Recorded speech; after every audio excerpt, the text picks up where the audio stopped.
Има един много важен момент с централните гайки на повечето автомобили. Първо, винаги когато се свалят, след това се почиства гайката, джантата и оста на колата. Защото има една паста.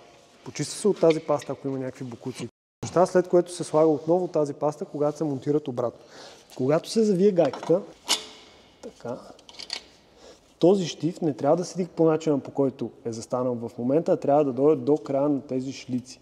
Това е много важно, защото в един друг прекрасен момент, в кавички, ако нещо се случи с автомобила, всъщност ако тази контрагайка не е дошла до края на шлиците, всъщност има възможност централната гайка да се отхлаби и да излезне и да ви падне колелото. Така че винаги, когато работите с централна гайка, внимавайте за това да е до края. Също така има специфичен начин на затягане.